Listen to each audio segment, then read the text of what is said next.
Hello, this is Amm1992 and today I'm going to play Mount&Blade Warband with the Floris mod pack, which I will put a link in the description below.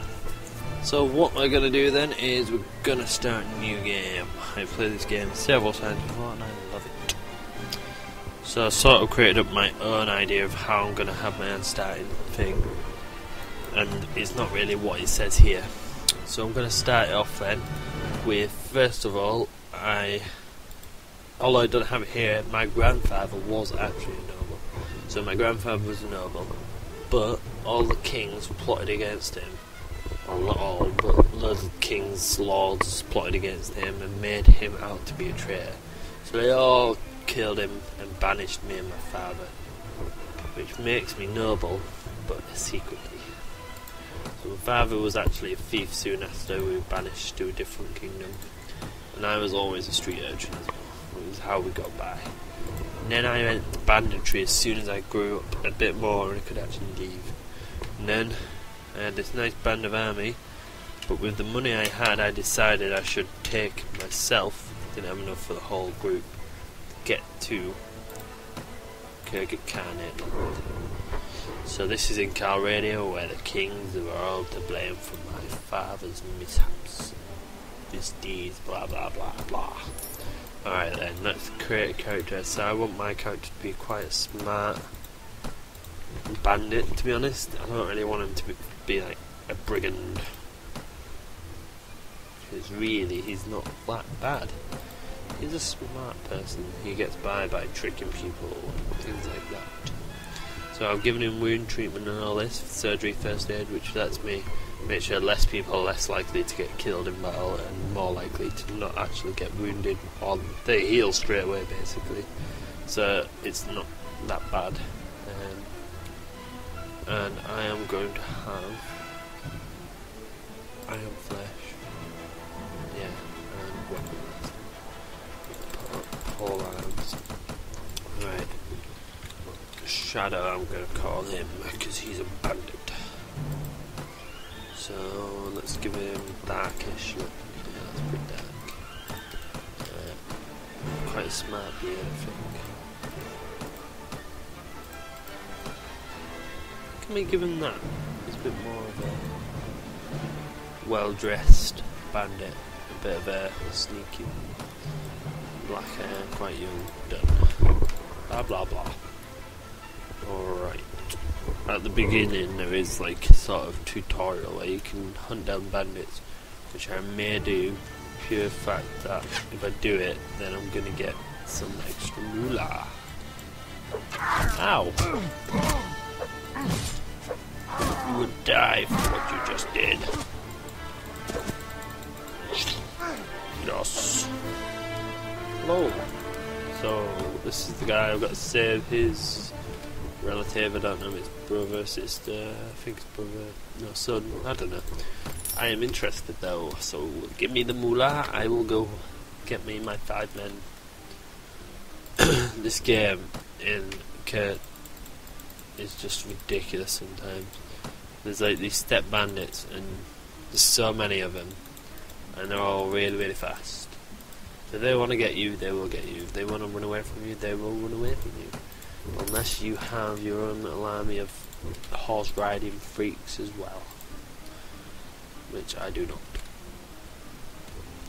Because more people you have, the slower you are, but if you had all horsemen, cavalry, then you're much quicker. And the good thing about Kurgan is whenever you update, upgrade them after every thing, the second upgrade is a cavalry, so it's pretty good really. Tavern, let's find him.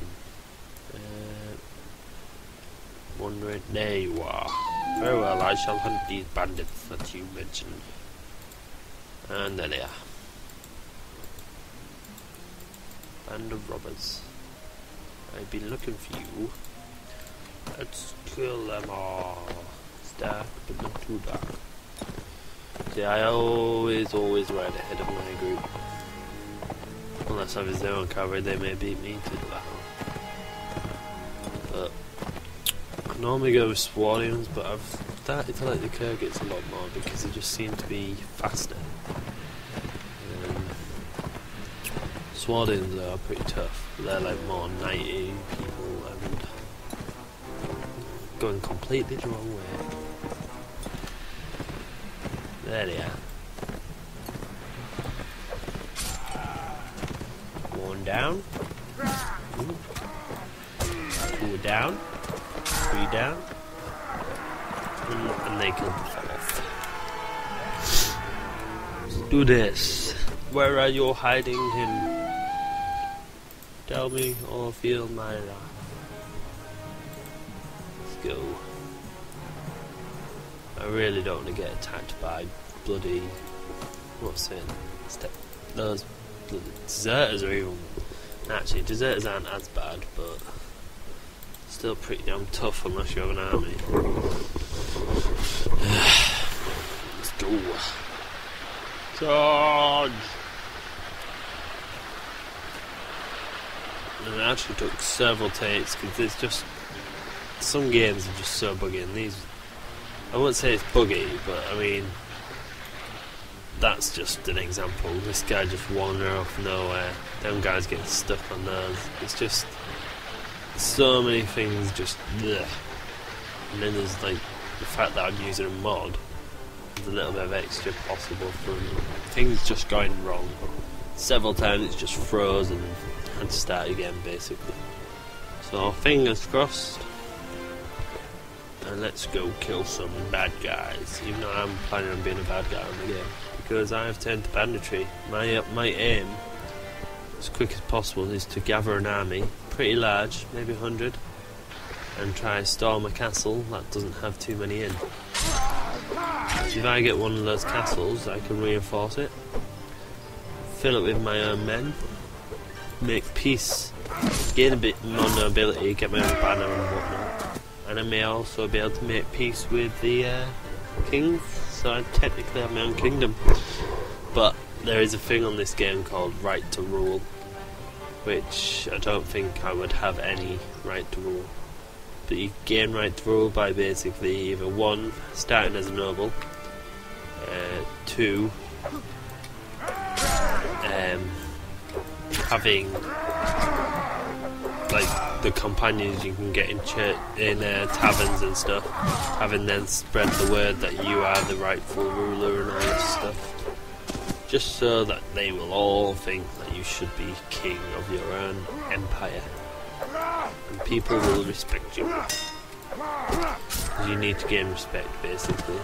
If you don't have respect, then no one will actually think anything about you. They'll less likely want to trade with you or anything like that. They'll more likely want to just kill you, which isn't very nice if you ask me. So the weaponry of that is better, but I'm going to take these anyway so I can sell them. Yeah. Let's make our way back. Go, go, go, go, go, go, go, go, go. Need to try get a very, very large army right now. Sell these.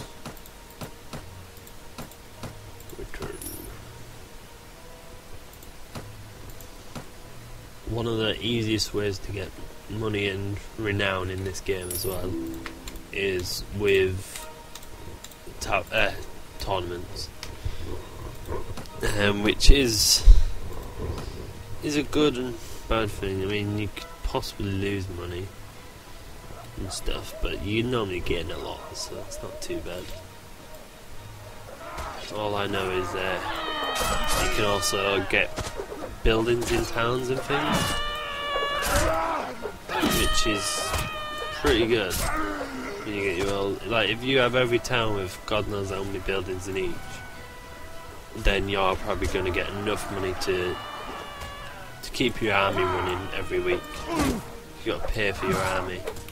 Obviously, if you can't pay for your army, they'll eventually leave or turn against you or something. They become deserters, I think.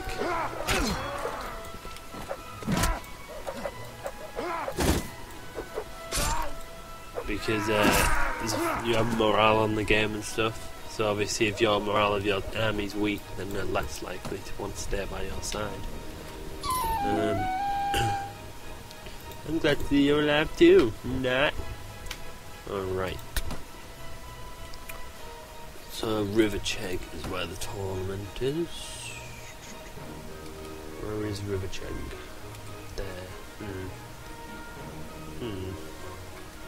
Maybe there's a tournament even closer.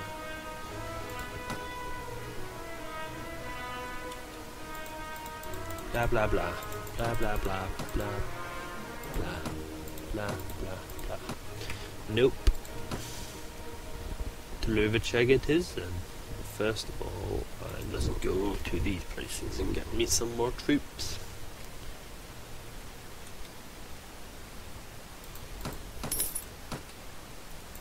Because River Chegg, like, I think almost all the areas have their own sort of... Every area has the looters, but every area has their own specific bandits. So here is the steppe bandits. Swardia has... I believe they have forest bandits. River Chegg area they have sea bandits. Or sea pirates or something. I don't know where the other three have. Everywhere is deserters as well, but just not as much. Let's keep pushing on. Bullaband. See, I'd quite like this bit here. This castle. Done by the Kurgit Khanate, but it's in a nice place. I quite like it. Oh, this one. I don't really want to go to war against Kurgit Khanate, because that's where I want to be getting my troops. And travelling through their area won't be very safe for me. Right, let's head to River Chegg then. Let's just give it a quick save. See, all the other armies have generally have about 100, unless they're the 100, 150, unless they're like the king, which will have about 300. Me, I want an army of about 200, maybe 300. To take a castle you need a bloody large amount.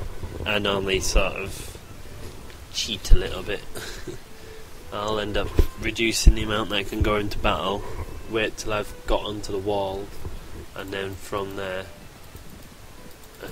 I'll then end up deciding to bump up the numbers a bit so it spawns in more, and I'll just slowly but surely kill them all.